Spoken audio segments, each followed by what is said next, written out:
Shalom Bapak Ibu, Saudara yang terkasih dalam nama Tuhan Yesus Kristus. Kebenaran kita hari ini 2 Agustus 2024 berjudul Ketekunan. Dalam Lukas 17, Tuhan Yesus berbicara mengenai kedatangannya, di mana orang makan, minum, kawin dikawinkan, menjual, membeli, menanam, membangun, sibuk. Banyak orang tidak mau berurusan dengan Tuhan karena menganggap bahwa berurusan dengan Tuhan itu percuma. Berurusan dengan Tuhan dan tidak berurusan dengan Tuhan sama saja. Maka target kita harus sampai melewati batas, sampai Tuhan mengatakan, "Kamu setia. Ketekunanmu sudah cukup." Walaupun kita terus akan bertumbuh, coba perhatikan apa yang dikatakan Tuhan di Lukas 18 ayat 8. "Aku berkata kepadamu, Ia akan segera membenarkan mereka. Akan tetapi, jika Anak Manusia itu datang, adakah Ia mendapati iman di bumi?" Jadi walaupun seakan-akan ada saat di mana kita yang sungguh-sungguh mencari Tuhan sama saja dengan mereka yang tidak mencari Tuhan, tetapi suatu saat Tuhan akan membenarkan kita. Namun, apakah Tuhan mengulur-ulur waktu? Tidak. Dia akan tepat pada waktunya. Di bumi ini banyak orang Kristen, tetapi apakah mereka dipandang Tuhan telah memiliki ketekunan yang berkualitas seperti yang Allah kehendaki? Karenanya kita jangan puas dengan kekristenan yang telah kita jalani. Kita harus makin meningkatkan jam doa, kesucian hidup, kesungguhan, kerelaan kita berkorban, dan lain-lain. Jangan berhenti di satu level, tapi terus bertumbuh setiap hari. Tuhan akan memberikan perubahan bagi yang mau berubah.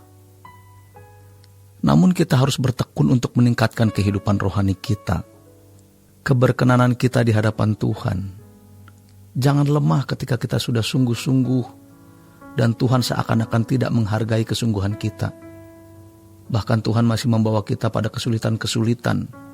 Ada doa-doa kita yang tidak terjawab. Ada persoalan-persoalan yang dibuat Tuhan masih menggantung. Seakan-akan Tuhan tidak ada. Seakan-akan ketekunan kita tidak ada nilainya. Itu dinamika dalam berinteraksi dengan Tuhan. Karena karakteristik Tuhan itu demikian. Jangan terintimidasi oleh suara yang mengatakan seperti ini. Kamu tidak istimewa di mata Tuhan. Lihat bagaimana Tuhan memperlakukan kamu. Biasa-biasa saja. Kamu tidak dianggap. Beda dengan pendeta itu.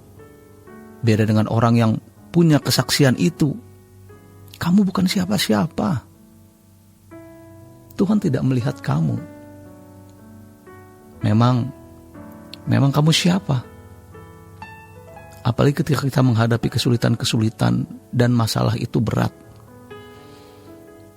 Maka kita akan sampai pada titik di mana kita merasa Tuhan melukai dan menyakiti kita. Bahkan sampai kita berpikir Tuhan jahat. Mungkin kita tidak mengucapkan, tetapi ada keraguan dalam hati kita. Padahal keadaan sulit yang kita alami adalah cara Tuhan mendewasakan kita.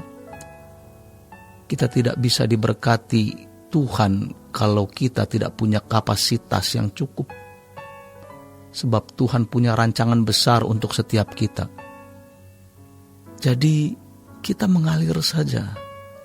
Melalui setiap peristiwa kita didewasakan.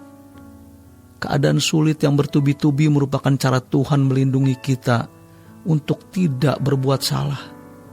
Untuk terus bergerak ke level yang tinggi. Jadi jangan berpikir Tuhan tidak menghargai kita. Tuhan sangat detail memperhatikan kita masing-masing.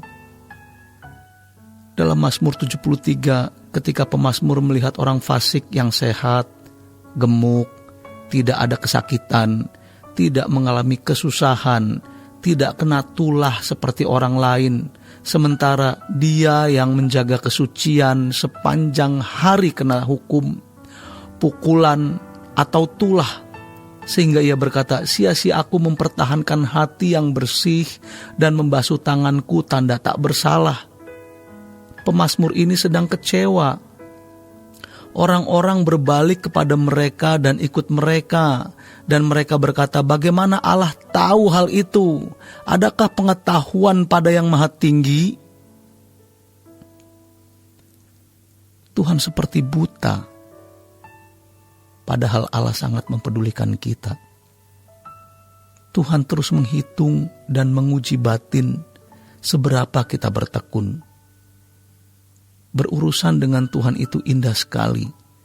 Dan Tuhan mau kita berurusan dengan Dia di tempat senyap. Di ruang doa, ketika tidak ada mata melihat kita, maka kita harus menjaga kesucian. Menjaga sikap hati kita. Dari perkara kecil, kita periksa diri kita. Kita berurusan dengan Tuhan seperti kabut yang ditiup angin, dan tidak jelas kehadiran Tuhan dalam hidup kita.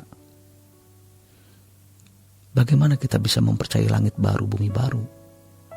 Tidak ada tanda-tanda adanya langit baru, bumi baru. Yang ada hanya percaya saja. Kalau seakan-akan Dia tidak hadir, kita harus memperkarakannya sampai kita benar-benar menembus batas. Dinilai Tuhan bertekun dan Tuhan bisa mempercayakan kehadirannya dalam hidup kita. Apakah Allah menjadi hidup atau tidak, tergantung bagaimana reaksi kita melayani kehadirannya. Dunia kita sudah sangat semakin gelap dan jahat.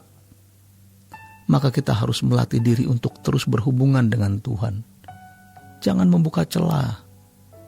Dunia kita hanya Tuhan. Kalau sudah menghayati itu, indah sekali. Masalahnya kita banyak, namun jangan mengatur Tuhan. Mengalir saja. Biar Tuhan nanti yang akan mengatur dan menunjukkan apa yang Dia mau untuk kita lakukan. Tuhan menyediakan berkat-berkat rohani yang tak terbatas. Itu tergantung seberapa besar mangkok hati kita. Mangkok hati kita untuk dicurahkan berkat. Dan kalau keadaan belum berubah, tetaplah terus mencari Tuhan. Sebab Tuhan Maha Bijaksana. Demikian kebenaran kita hari ini. Selamat berjuang mencari Tuhan. Tuhan Yesus memberkati. Sola Gracia.